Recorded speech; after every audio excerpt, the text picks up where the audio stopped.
अहिल्यानगर महापालिकेची सार्वत्रिक निवडणूक होऊन 68 नगरसेवक निवडून आले आहेत। त्यानंतर महापौर व उपमहापौराची निवड झाली आहे।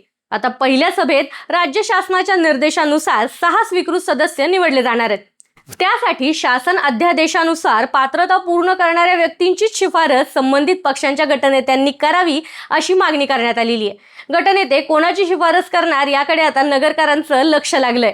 चला तर मग जाणून घेऊयात की अहिल्यानगर महापालिकेत कोणत्या पक्षाला किती स्वीकृत नगरसेवक पद मिळणार आहेत।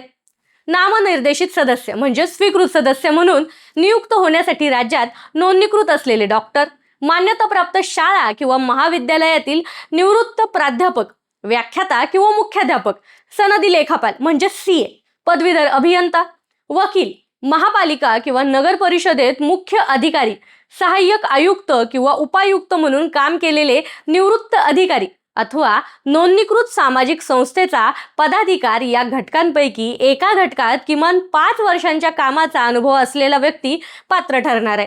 आता संबंधित राजकीय पक्षाचा गटनेता आयुक्तांकडे पात्र उमेदवारांची शिफारस करतील।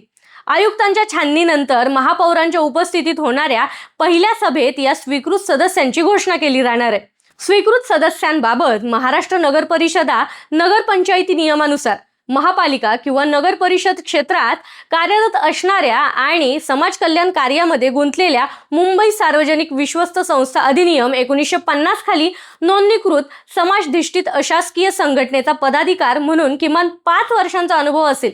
धर्मादाय आयुक्तांनी अधिकृतरित्या मान्यता दिल्यापासून समाजधिष्ठित अशासकीय संघटनेचा किमान 5 वर्षांचा अनुभव अपेक्षित आहे। राजकीय पक्षांच्या बलाबलानुसार राष्ट्रवादी काँग्रेस, अजित पवार पक्षाचे 3, भाजपचे 2 आणि शिवसेनेचा 1 सदस्य म्हणून स्वीकृत सदस्य आता निवडला जाणार आहे।